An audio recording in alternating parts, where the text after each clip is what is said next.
Hello students, welcome to our channel. आज हम करने वाले हैं एक्सरसाइज 4.1। एक्सरसाइज बहुत ही छोटा है, only 2 questions are there. So without making any delay, let's start.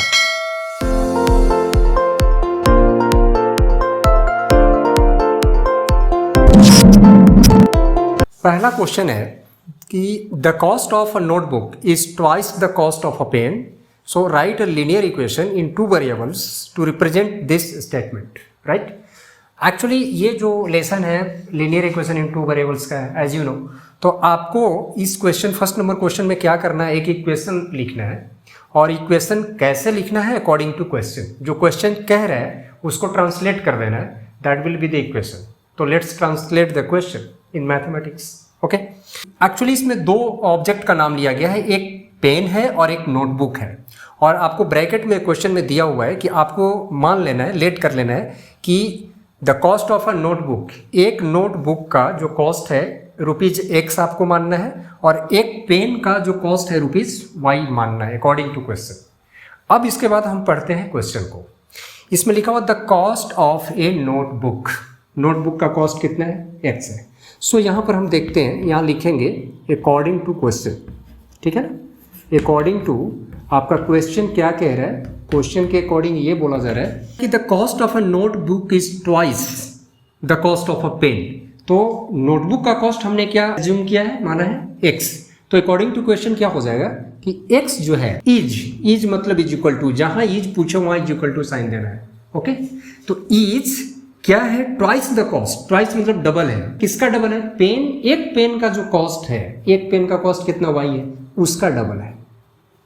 अब यही स्टेटमेंट, ये जो लाइन लिखा हुआ है, इसको जब हम ट्रांसलेट किया मैथमेटिक्स में, दैट इज इक्वेशन, वो इक्वेशन बना। ओके, अब इसी को थोड़ा और अरेंज करके अच्छे से लिख देते हैं।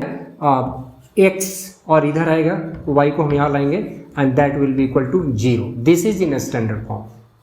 2 नंबर क्वेश्चन में क्या करना आपको, express the following linear equations in the form ax + by + c is equal to 0।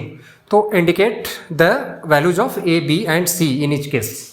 मतलब कि जो लीनियर इक्वेशन का स्टैंडर्ड फॉर्म होता है, that is ax + by + c is equal to 0, ये स्टैंडर्ड फॉर्म है। आपको जितने भी इसमें क्वेश्चंस दिए गए हैं, जैसा भी मैंने 3 यहाँ पर लिखा हुआ है इक्वेशन, इन तीनों को आपको किस फॉर्मेट में लिखना है, इस फॉर्मेट में लिखना है। पहला काम तो ये करना है। देन आपको ये बताना है कि स्टैंडर्ड फॉर्म में लिखने के बाद इसमें a, b और c, इस इक्वेशन का a, b, c का वैल्यू क्या है, ये 2 काम आपको करना है इन ईच इक्वेशन। तो हम लेट्स डू, पहला क्वेश्चन में हम करते हैं, इसको स्टैंडर्ड फॉर्म में लिखते हैं इस फॉर्मेट में। तो यहाँ पर मेरा जो C है वो इक्वल साइन के राइट साइड में, इसको लेफ्ट में लाएंगे, तब ये स्टैंडर्ड फॉर्म में हो जाएगा। तो इसका स्टैंडर्ड फॉर्म क्या होगा, 2x + 3y minus 9.35 is equal to 0। ये इसका स्टैंडर्ड फॉर्म हो गया। अब इसमें a, b, c का वैल्यू में बताना। तो आपको पता है कि a, b, c क्या होता है, x का जो कोफिशिएंट है उसको a बोलते हैं, b का, y का जो कोफिशिएंट है वो b है, और c तो आप देख ही रहे हो, ये c है जो कांस्टेंट पार्ट होता है।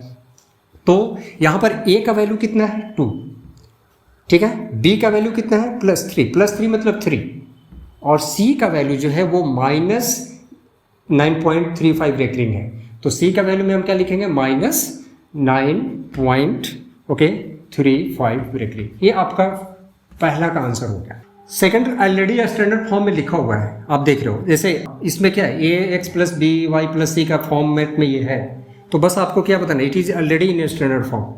अब इसका a, b, c आपको बताना। तो a क्या है, 1 है, ओके। b कितना हुआ, आप y/5 मीन्स क्या, y × -1/5। तो b के जगह पर इसका वैल्यू कितना होगा, -1/5, और c तो आप देख ही रहे हो कितना है, -10। ओके, नाउ अब आते हैं 3 में। 3 भी ये स्टैंडर्ड फॉर्म में नहीं है, बस हमें c को लेफ्ट साइड में लेकर आना है। तो इसको जब हम लिखेंगे तो -2x + 3y और ये -6 इज इक्वल टू 0। अब ये क्या हो गया, स्टैंडर्ड फॉर्म में हो गया। a, b, c का वैल्यू, a कितना, -2, b 3, c -6। Okay, question number 4, x is equal to 3y। ये स्टैंडर्ड फॉर्म में तो नहीं है, तो इसको लिखेंगे स्टैंडर्ड फॉर्म में, इसके इज इक्वल टू आगे क्या होना चाहिए, 0। तो इसको हम लिख लेते हैं x - 3y is equal to 0। Now it is in standard form. अब हम देख लेते हैं a, b, c क्या है।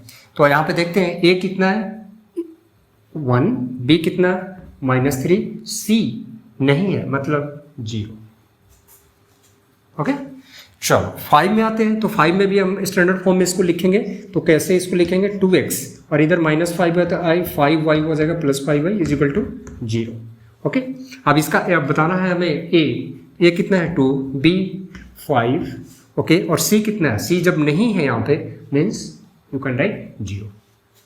b एक्चुअली इसमें देखो ये जो 2 लिखा हुआ दैट इज कांस्टेंट, मतलब ये c है b नहीं। इसका स्टैंडर्ड फॉर्म में अगर आप लिखोगे तो आप ऐसे लिख सकते हो प्लस y हम लिखते हैं ना, तो y के लिए आप क्या लिख सकते हो 0 × y इसमें नहीं है बट हम ऐसे लिख तो सकते हैं क्योंकि इसका वैल्यू तो कुछ फर्क नहीं पड़ा, and +2 is equal to now it is in standard form. Okay तो अब यहाँ पे आप क्या करो कि अब y का कोफिशिएंट जो होता है b होता है, कितना है 0, इसमें y नहीं है मतलब 0 है उसका कोफिशिएंट b, और ये जो 2 है वो क्या है c है। Question number 7 y - 2 is equal to 0, इसको स्टैंडर्ड फॉर्म में लिख लेते हैं। तो y यहाँ पर है, x नहीं है तो आपको क्या करना होगा x पहले लिखना होगा। तो x नहीं है मतलब आप ऐसे तो लिख सकते हैं x नहीं है तो ओके और फिर उसके बाद plus y - 2 is equal to 0। Okay अब इसमें आप बता दो a कितना है 0 है, ओके b कितना है +1 मतलब 1 और c कितना है -2, ये होगा। अच्छा यहाँ पे लेते हैं हम, तो ये जो है इसको जब स्टैंडर्ड फॉर्म में लिखेंगे तो सब क्या करेंगे x जो टर्म है x वाला टर्म वो पहले लिखते हैं एक्चुअली हम लोग। तो एक्चुअली जब इसको हम लिखेंगे तो it will be equal to 5 - 2x is equal to 0।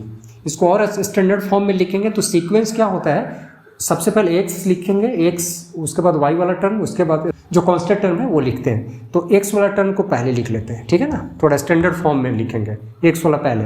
अच्छा उसके बाद y, तो y हमारा नहीं है मतलब 0 × y है y के जगह, और यहाँ पर क्या हो जाएगा ये जो 5 है वो क्या है c है मतलब +5 इज इक्वल टू 0।